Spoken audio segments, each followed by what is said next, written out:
We need to watch the dev update. We need to watch the dev update.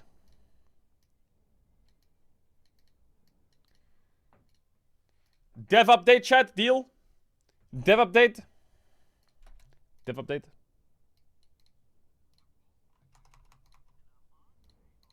My guys. Chat, I get enhanced premium bitrate. You don't get this kind of quality anywhere else on the stream, anywhere in the world. This is enhanced premium bitrate. Hey everyone, I'm Paul, aka Pebro. And I'm Andre, also known as Meddler. Today is April 1st, and we're back to talk to you all about some of our plans for Season 2. Now, if you haven't seen the 2 cinematics, you should probably pause now and go watch them, because we will be referring to them a number of times in this video. Cinematics, yep. Okay, if you're still here, let's talk spoilers. Last season, we watched everyone's favorite Noxian frenemies, LeBlanc and Vladimir, plan, plot, and scheme. Now we're headed to Ionia to find the powerful weapon they've been seeking. But we're not just going to Ionia. We're arriving just in time for the bloom of the rare spirit blossom flowers and the Ionian festival that celebrates them. Chat, is that not cap? Is that not cap?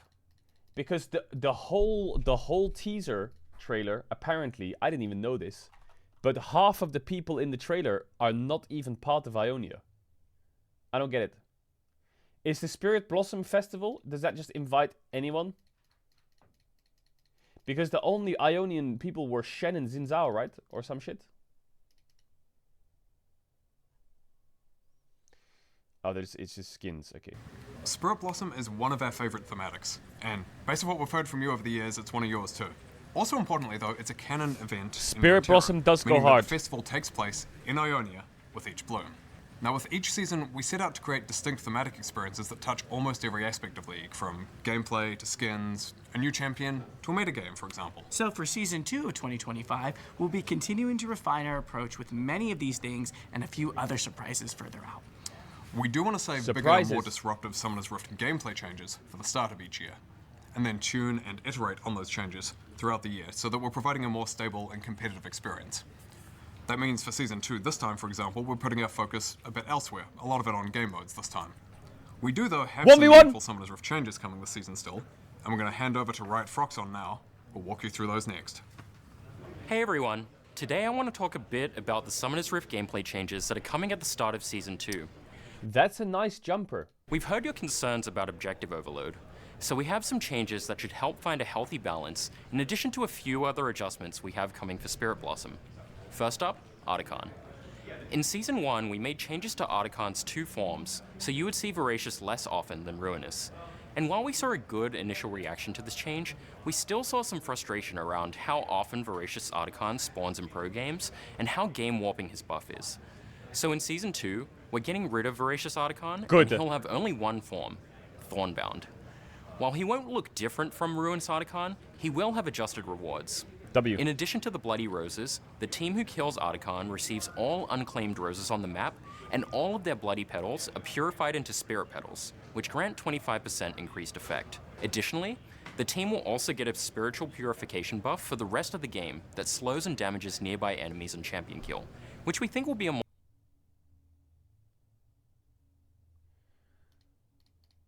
Wait, the Atakhan buff is gonna be for permanent game mode?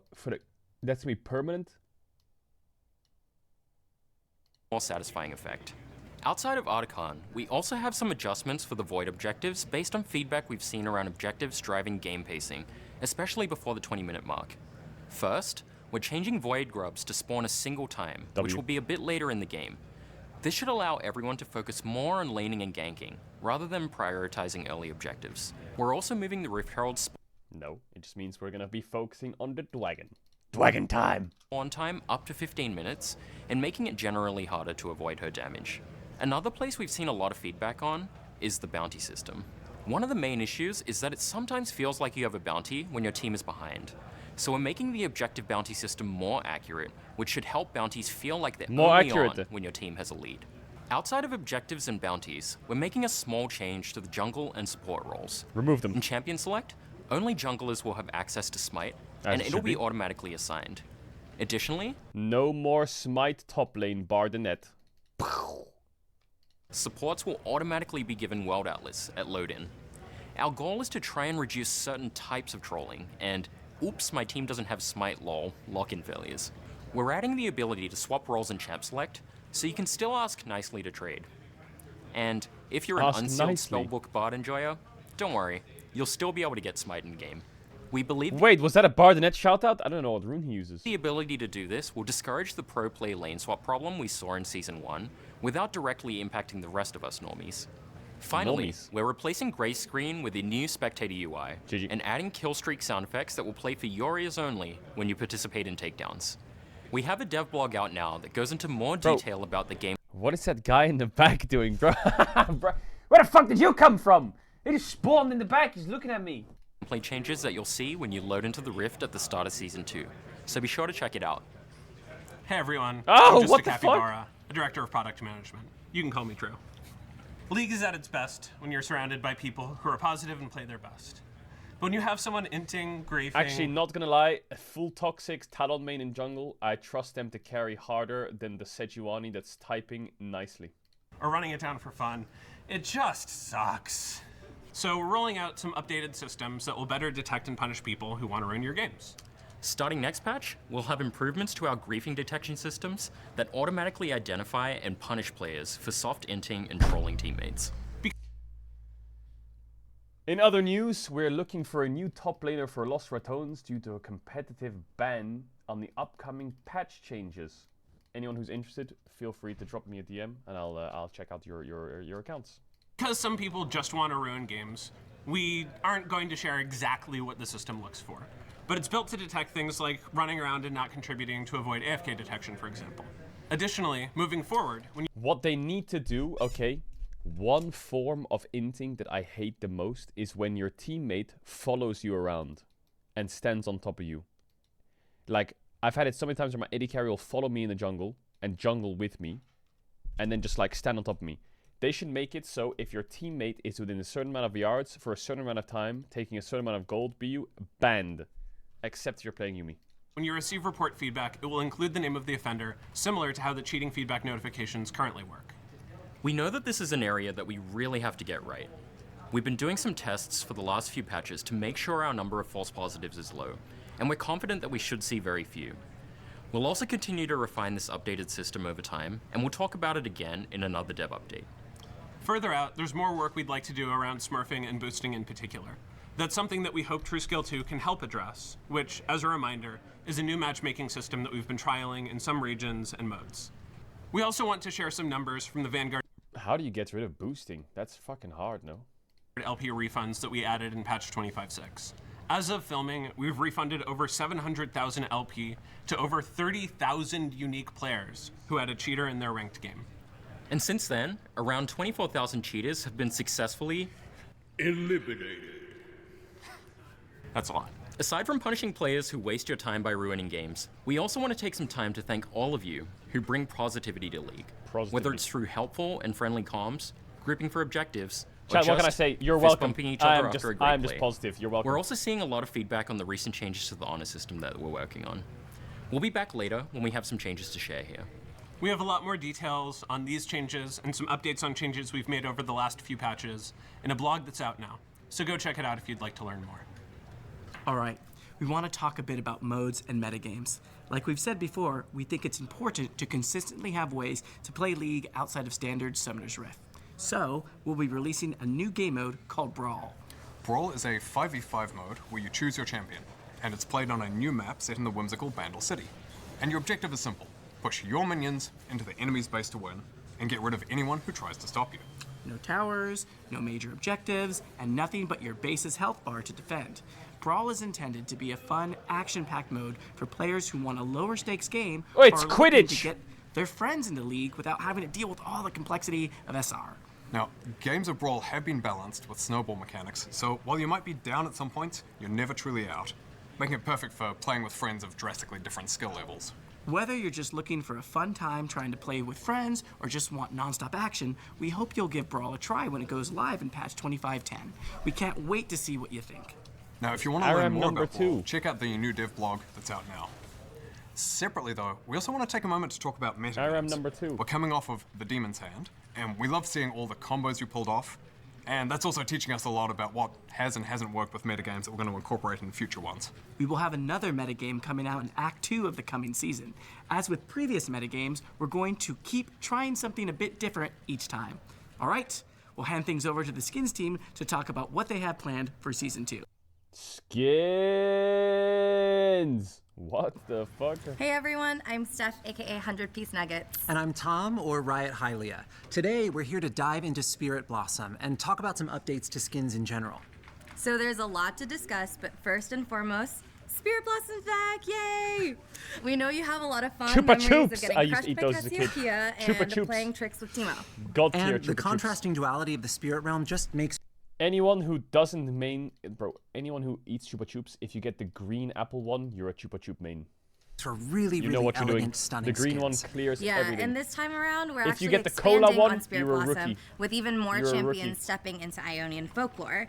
These skins are now a manifestation of the myths told during the festival, like Ashe is the Wandering Queen who guides souls to the spirit realm. Or Aurelia, who is Ashe's ready hand, whose unwavering loyalty led to heartbreak and calamity. She has so many Chat, how many skins does Irelia have? hands. No, right? You've got more than she knows what to do with. We've also got Bard, Varys, and my Bard. personal favorite, Zyra, as well as Ivern What and the Prestige Spirit hell? Blossom Lux, who will be earnable on the Act 1 paid pass. Outside of Spirit Blossom, when we were looking at skins for Season 2 overall, we took a lot of learnings from Season 1. We want to do a better job at offering a wider variety of skins that are focused on our champion-first philosophy. So in Season 2, we're introducing something we're calling variety skins.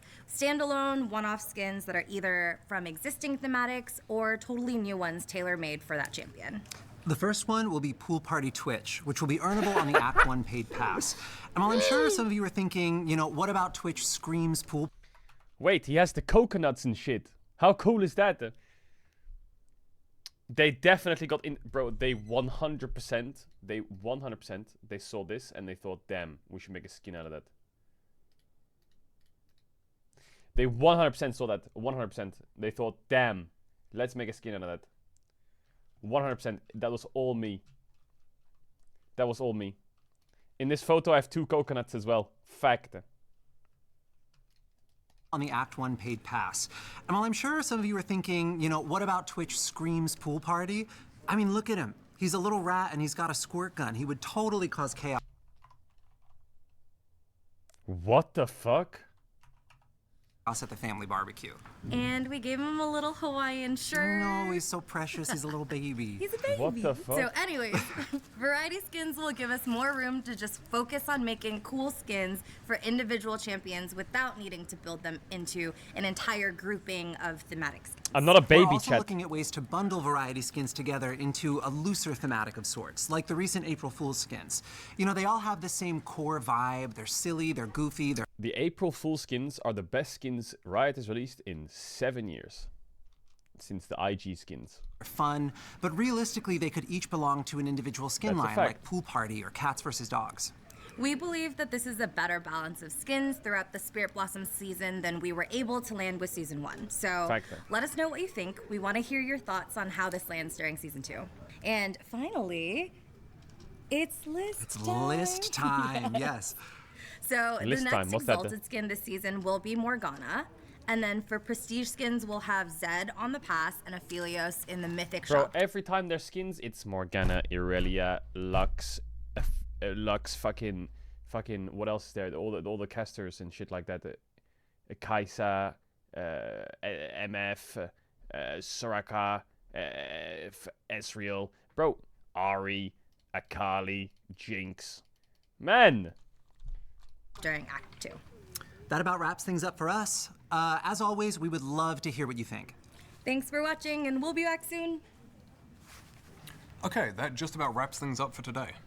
In case you missed it, Swift Play is now out globally, so be sure to jump in and play a few matches if you haven't already had the chance. I want the Sejuani skin.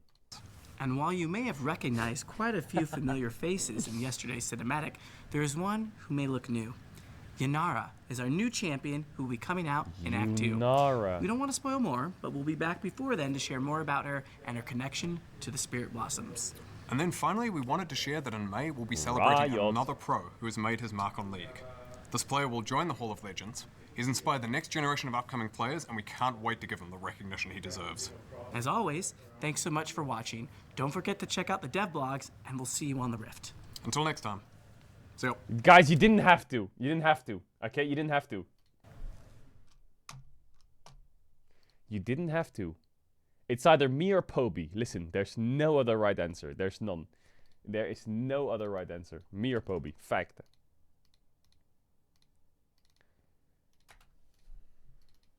Fact.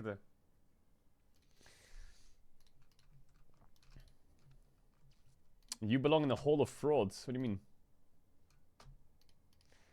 What do you mean the Hall of Frauds? Have you seen the new map? I think Vengel did it, right? I saw it a little bit already off stream. Well, I didn't see this. What the fuck? New Atakhan.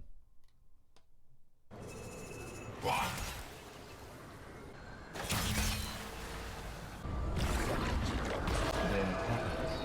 I pull their strings, and then they dance.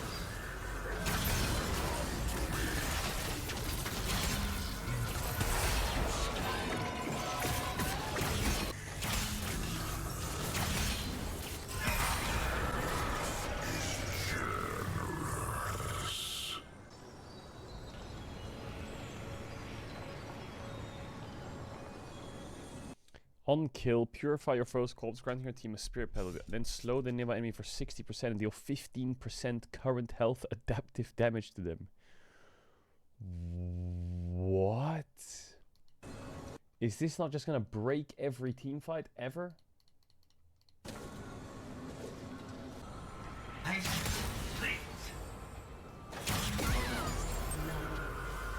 Oh, it's a Jin E. Wait, what? Or is it Jin? Wait, what? I don't get it.